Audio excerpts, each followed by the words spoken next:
बाबा जी की प्यारी सास संगत जी, प्यार भरी राधा स्वामी जी।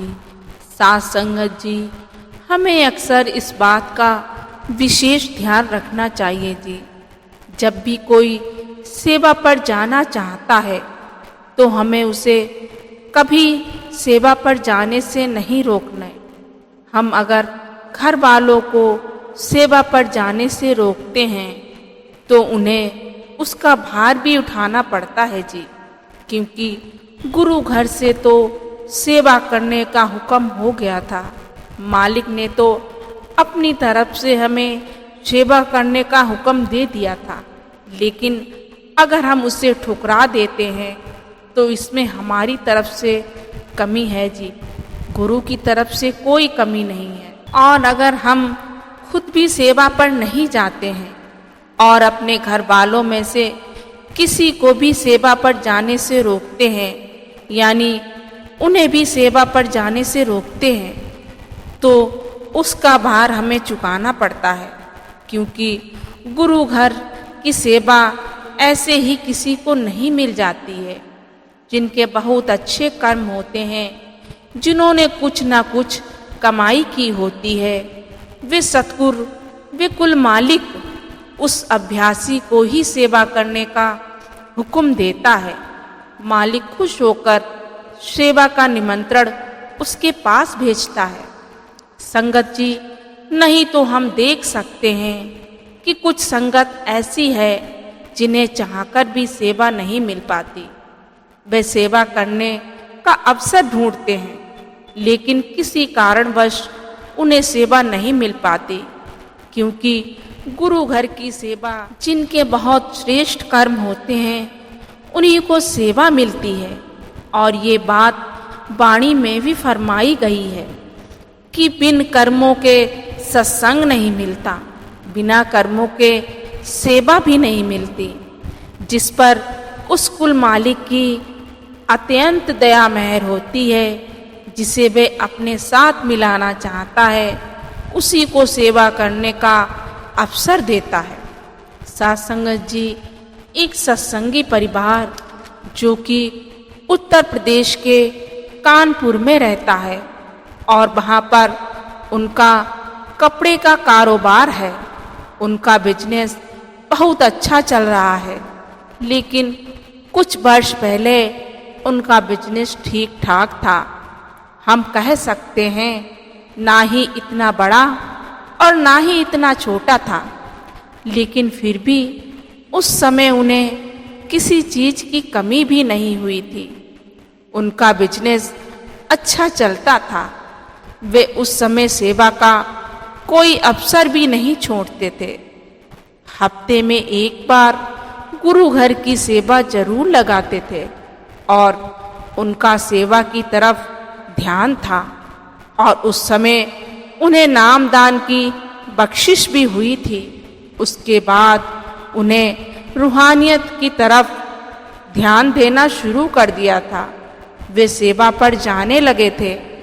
तो ऐसे ही धीरे धीरे उनका बिजनेस भी अच्छा चलने लगा। पहले उनकी वहाँ पर एक दुकान थी, लेकिन सतगुरु की दया मेहर से उन्होंने अपनी दूसरी दुकान भी वहाँ पर खड़ी कर ली। और ऐसे ही सतगुरु की कृपा से उनकी वहाँ पर 4 दुकानें हो गई। मालिक की उन पर बहुत कृपा हो गई। तो साथ संगत जी, जब इस संसार में हमारे पास जरूरत से ज़्यादा चीज़ें हमें मिल जाती हैं, तो हमारा ध्यान अपने आप ही परमार्थ से हट जाता है और हम इस संसार की मोह माया में पड़ जाते हैं। उसमें इतना व्यस्त हो जाते हैं कि तब हमारे पास मालिक के लिए समय नहीं निकल पाता और हमारा ध्यान उस तरफ से हट जाता है। साथ संगत जी, ऐसा ही उनके साथ भी हुआ। जब उनका बिजनेस अच्छा चल पड़ा, जहाँ पर वे हफ्ते में एक सेवा जरूर लगाते थे, अब वे महीने में एक बार जाने लगे। जैसे जैसे उनका बिजनेस बढ़ता गया, उनका ध्यान परमार्थ की तरफ से कम होता गया। तो एक समय ऐसा भी आया जब उन्होंने सेवा पर जाना ही बंद कर दिया और जब उनसे पूछा गया कि आप सेवा पर क्यों नहीं आते, उस समय यही जवाब दिया कि अब बिजनेस से ही फुर्सत नहीं मिल पाती, काम ही इतना होता है कि चाहकर भी मैं सेवा के लिए समय नहीं निकाल पाता। तो जब उन्होंने सेवा पर जाना बंद कर दिया तो एक दिन उनके घर कुछ सत्संगी सेवादार सेवा के लिए कहने आए कि हमारे सत्संग घर से डेरे सेवा जा रही है, आपके परिवार से भी किसी ना किसी को हमारे साथ चलना पड़ेगा क्योंकि सेवादारों की कमी हो गई है। तो आपको भी अपना नाम सेवा की सूची में लिखाना होगा। लेकिन उन्होंने उस समय ही जवाब दे दिया। लेकिन उस परिवार में उस सत्संगी की पत्नी कहती है कि मैं सेवा पर चली जाती हूँ, बहुत दिन हो गए हैं मैं सेवा पर नहीं पहुँच पाई हूँ। मेरा सेवा व सद्गुरु के दर्शनों का बहुत मन कर रहा है। परंतु उस सत्संगी ने अपनी पत्नी को भी सेवा पर जाने से मना कर दिया क्योंकि उन्हें अब उनकी 5 दुकानों को भी देखना पड़ता था। तो किसी न किसी को दुकान पर बैठना भी पड़ता था, जैसे कि घर में सभी की ड्यूटी लग गई हो। इतने से इतने बजे तक आपको दुकान पर बैठना है और काम करना है। इसी कारण उसने अपनी पत्नी को सेवा पर जाने से रोका और काम पर ध्यान देने को कहा।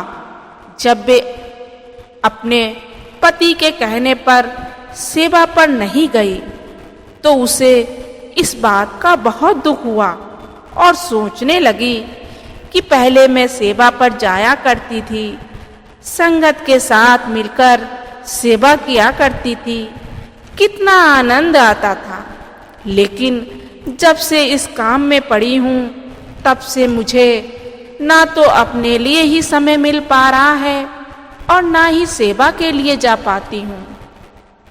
तो उसके अंदर एक रोष पैदा हो गया और वे अंदर ही अंदर सद्गुरु से अरदास कर रही थी कि मुझ पर भी कृपा करो मेरे बादशाह, मुझे भी अपनी सेवा में शामिल करें। ऐसे ही वे उदास और अपने पति से नाराज भी थी क्योंकि उसने उसको सेवा पर जाने नहीं दिया। तो उसके कुछ दिनों के बाद उन्हें एक बड़ा ऑर्डर मिलता है और वे बहुत खुश हो जाते हैं क्योंकि उसमें उनका बहुत बड़ा मुनाफा होना था। लेकिन ऐसा हो नहीं पाता है क्योंकि जिन्होंने उन्हें ऑर्डर दिया होता है वो उसको कैंसिल कर देते हैं और किसी दूसरी पार्टी को वे ऑर्डर दे देते हैं। और जब वे इसकी बात उनसे करते हैं तो वे इसकी कोई खास वजह भी नहीं बताते और ऑर्डर कैंसिल कर किसी दूसरे को दे देते हैं। अब अपने साथ ऐसा हुआ देखकर वे दुखी होते हैं कि इतना बड़ा ऑर्डर मिला था और कैंसिल हो गया, ऐसा कैसे हो गया? ऐसा तो हमारे साथ कभी नहीं हुआ। लोग हम पर विश्वास करते हैं। संगत जी, वह सत्संगी जिसकी दुकानें होती हैं वह परेशान हो जाता है और दुखी होकर घर लौटता है। जब उसकी पत्नी उसे परेशान देखती है तो वे अपने पति के पास जाकर बैठ जाती है और उसकी परेशानी का कारण पूछती है। तो वह कहता है कि मुझे एक बड़ा ऑर्डर मिला था और पता नहीं वह कैंसिल कर दिया गया है। इसकी बात कि मुझे हैरानी हो रही है और दूसरी बात यह है कि ऑर्डर कैंसिल करके मेरे साथ इस शहर में जो दूसरी दुकान है उसको दे दिया गया है। उसकी पत्नी पूरी बात सुनकर सतगुरु का ये इशारा समझ में आ जाता है और पति को समझाते हुए कहती है कि हमारे साथ ऐसा क्यों हुआ। वे बताती है कि कुछ दिन पहले मुझे सेवा का हुक्म हुआ था और आपने मुझे सेवा पर जाने से मना कर दिया, लेकिन मेरे अंतर मन में सेवा पर जाने की तड़प थी, तो शायद इसलिए सतगुरु ने हमें इशारा दे रहे हैं कि भाई दुनिया के काम काजों में इतने भी मस्त ना हो जाओ कि परमार्थ को ही भूल जाओ।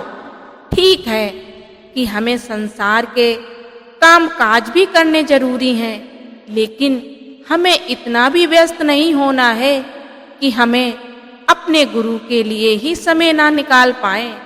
इसलिए सतगुरु ने हमें ये इशारा दिया है और वे अपने पति से कहती है कि आप पहले हफ्ते में एक सेवा जरूर लगा लेते थे, लेकिन काम में ज़्यादा व्यस्त रहने की वजह से आपने सेवा में जाना बिल्कुल ही बंद कर दिया है। जबकि पहले सेवा पर जाते थे तब भी हमारा बिजनेस अच्छा चलता था, हमें किसी भी चीज़ की कमी नहीं होती थी। सतगुरु ने भी हमें किसी चीज़ की कोई कमी नहीं होने दी। लोग हमारे घर आकर हमें ऑर्डर दे जाया करते थे, लेकिन जब आपने सेवा पर जाना बिल्कुल ही बंद कर दिया है, वह भी इसलिए कि आप पर बहुत काम पड़ने लगा है और आप काम में व्यस्त रहने लगे हैं। तो जब आपके साथ ऐसा हुआ और फिर सतगुरु ने हमारे घर सेवादारों के रूप में आकर हमें सेवा पर आने का निमंत्रण दिया, तो हमने वह भी ठुकरा दिया। इसलिए हमारे साथ ऐसा हुआ है। सतगुरु हमें ये समझाना चाहते हैं कि भाई हमें धन दौलत से इतना प्यार नहीं करना चाहिए जो हमसे हमारी सेवा ही छीन ले, जो हमसे हमारा सत्संग ही छीन ले। और जब ऐसा होने लग जाए तो हमें सावधान हो जाना चाहिए, क्योंकि ये हमारा मन ही है जो हमारे साथ खेल खेल रहा है और हमें इस दुनिया में फंसाने की कोशिश कर रहा है। इसलिए तो अक्सर सद्गुरु फरमाते हैं कि भाई रोज भजन बंदगी में बैठा करो, ताकि रोज मालिक की याद आए और आपके अंदर उसकी याद हमेशा बनी रहे, ताकि हम उसे भूल ना पाएं। जो नाम की कमाई करते हैं उन्हें वे मालिक इस संसार में किसी चीज़ की कमी नहीं आने देता और इस माया मोह में फंसने नहीं देता। साध संगत जी, हम नाम की कमाई करेंगे तो वे मालिक हमारा स्वार्थ भी बना देगा और परमार्थ भी बना देगा, क्योंकि हम जो दुनिया के काम काज करते हैं वे हमारे लेखे में नहीं लिखे जाएंगे, लेकिन जो हम परमार्थ के रास्ते पर चलेंगे और सेवा सिमरन करेंगे तो वही हमारे लेखे में लिखा जाएगा। तो साथ संगत जी, आज से ही हम प्रण लें कि हमें परमार्थ को समय देना है और भजन सिमरन को पूरा पूरा टाइम देना है। साथ संगत जी, इसी के साथ मैं आपसे विदा लेती हूँ। मिलते हैं एक और नई रूहानी भरी साथी के साथ। जाने से पहले हाथ जोड़कर बेनती है, अगर अभी तक आपने हमारा चैनल सब्सक्राइब नहीं किया तो कृपया सब्सक्राइब करें। गुरु प्यारी साथ संगत जी, राधा स्वामी जी।